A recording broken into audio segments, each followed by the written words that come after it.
See pilt on Donald Trumpi tütrest. Et ta reklaamib ube, pole üllatav. Aga mida ei tohi andestada on see, et see reklaam on seotud Goja Oa omaniku rahalise toetusega ISI valimiskampaaniale.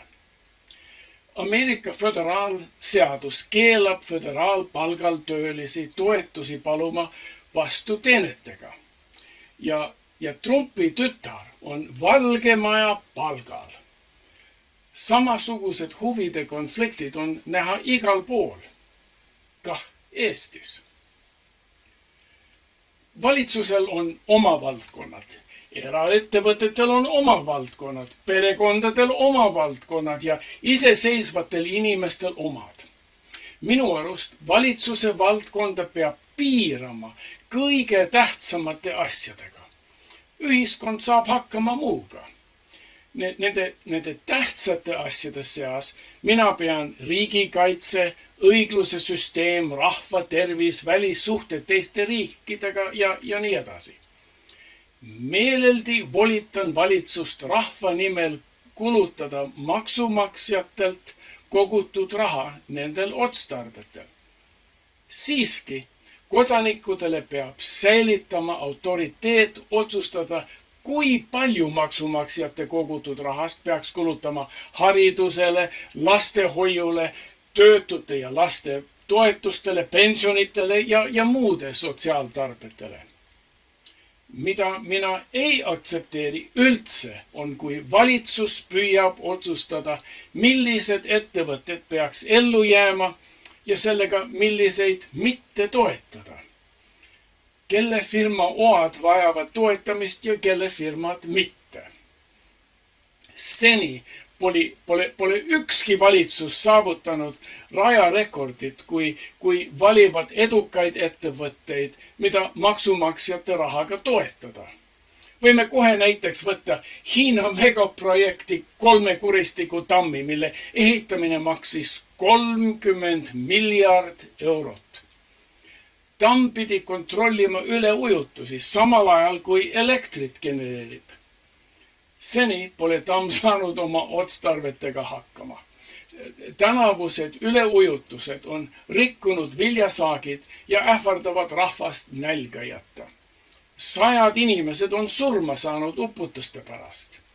Ja elektri genereerimine pole ulatanud prognoositud tasemele ja tänu üleujutustele on karta, et tamm variseb kokku. Oleks mitte kulutatud 30 miljard projekti peale, oleks säilinud inimelu, toiduvara kui ka rahva varandus ja vaestelt kogutud maksud. Ega Eesti valitsuse toetuse rekord pole parem. Meie riigikogulased ei oska kah vahet teha edukate ja läbikukkumas projektide vahel. Vastu maksumaksjate tahtmist on valitsus raisanud raha Eesti Energia, Jordaania ja USA põlevkivi kaevandustele. Mida on saanud meie 300 000 töölist, kes oma palga ja maksudega investeerisid põlevkivi kaevandustesse? Mitte kui midagi. Rahvaga koos kõlastamata on asjata loobitud raha Estonian Airile ja nüüd hiljuti pankrotis Nordicale. Mida Eesti rahvas on selle eest saanud, välja arvatud Ryanairist kallimad lennupiletid? 100 miljon eurot rahvaraha kingiti sel aastal Tallinkile, et firma saaks Lätis luua töökohti ja Burger Kingi frantsiise lätlastele. Kuidas eestlased saavad oma investeeringust tulu? Kas on vaja Lätisse sõita? Kas Lätis siis antakse eestlastele soodsamalt burgeri? Ja on kedagi, kes julgeb prognoosida edukat Rail Balticut. Ja ärge mulle rääkige, et Nõukogude valitsus oli ausam või parem. Mõned vaatajad kindlasti teavad Bruno Saulist, Eesti NSV ministrite nõukogu esimehest. Sauli tütar Ülle läks mehele Toomas Sildmäele ja Saul otsis oma väimehele väärikat tööd ja palka. Saul organiseeris väimehele Finest Hotel Grupi esimehe koha ja sellele kuuluv Palace Hotel. Et hotelli remontida, Saul suunas täies summas valuutatoetus, mida Moskva eraldas Nõukogude Eestile. Selle summaga telliti ehitajamehed mitte Eestist, vaid Soomest. Selle summaga telliti hotelli sisustuse mitte Tallinna mööblivabrikult, vaid Rootsist. Ja kas nende tehingutest Sauli ja Sildmäe perekonnad vahelt teenisid, pole rahval lubatud teada. Ja kui Nõukogude raha oli kulutatud, läks Bruno Saul iseseisvuse taastamisel tööle Tartu kommertspanga asepresidendina, kuni see pank tühjaks riisuti ja uksed suleti. Tänapäeval meie elame läbi sarnaseid sündmusi. Valitsus just otsustas kinkida ligi 40 miljon eurot Rauno Tederile, et tema saaks käputäie ehitusmehi edasi palgata Porto Franco projektil. Seda 40 miljon eurot maksumaksjate vaevaga teenitud raha kingitakse peagi ilma tagatiseta.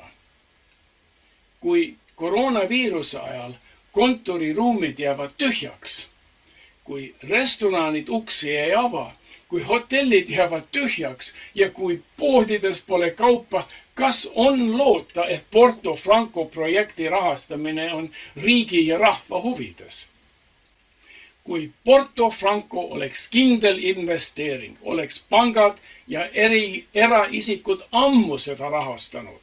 Ainult nüüd, kui risk on nii suur ja projekt on läbikukkumisohus, on vaja maksumaksjate toetust ja lootusetu tagasimaksmist.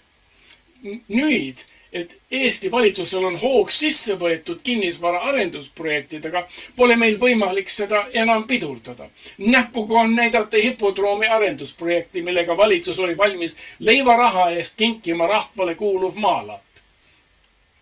Tederi pretsedendi järele Urmas Sõõrumaa on nüüd järjekorras, et omakorda kinnisvara arendusprojektile raha sisse kasseerida. Mina kahtlen, et laenud ei saa kunagi tagasi makstud ja kui kunagi Porto Franco ja Patarei kindlused jõuavad plussi, ei näe lihtrahvas mingit kasu. Välja arvatud võimalust oma viimast senti kulutada rikkurite mänguvälja sissepääsule. Kuigi meie aitame mänguväljakuid eliidile ehitada. Kas on kedagi, kes veel kahtleb, miks selliseid investeeringuid tehakse? Rauno Tederi isa Hillar on oma ärivõimalused kindlustanud poliitikute rahastamisega. 2015. aastal tunnistas ärimees Hillar Keskerakonna salaja rahastamist enne Riigikogu valimisi vastutasuks pealinnas toimuva maadevahetuse tehingu eest. Sel aastal Tederid annetasid 50 000 euri nii Keskerakonnale kui Isamaale. Reform sai kah omajagu toetust ja suhteliselt väikese 100–200 investeeringu eest said kinnisvarahaid 40 miljon eurot. Päris magus investeeringutasuvus. Ja miks Sõõrumaa seisab järjekorras Riigikogu rahakaevu ees? Sest möödunud aastal kinkis ta 210 000 eurot keskeritele. Reformierakonnale annetas Sõõrumaa aasta jooksul 65 000. Isamaale 60 000 eurot, Eesti 200-le 40 000 eurot ja 2000 eurot rohelistele. Kui külvad hea pinnale, siis lõikad paremat saaki. Tuleb välja, et head pind on leida igas valitsuses. Siin on Ameerika president, kes nädal tagasi kaubitses koos tütar Ivankaga koja ube. Kui mina seda pilti nägin, olin täielikus šokis.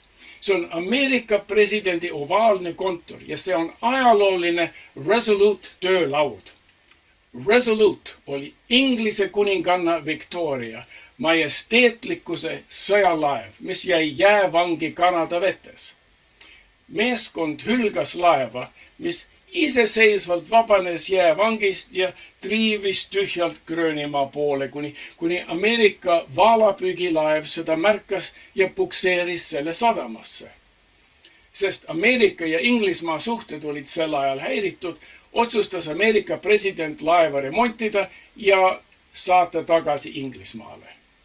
Seal otsustati laev lammutada ja laevalaudadest tehti mitu töölauda. Üks töölaudadest saadeti Ameerika presidendile kingituseks ja seda nimetakse Resolute töölauaks.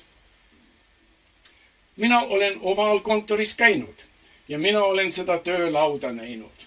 Ma võin tõsiselt öelda, et seal viibimine tundus peagi sama püha kui kiriku altari ees seismine. Selle töölaua ja töökontori kasutus ubade kaubitsemiseks on minule nagu pühaduse teotus. Aga Eestis elamine on tõestanud, et vahet pole, kas istud Resolute töölaua taga ja müüd ube või istud Eesti valitsuse ametikontoris ja müüd hüvitisi.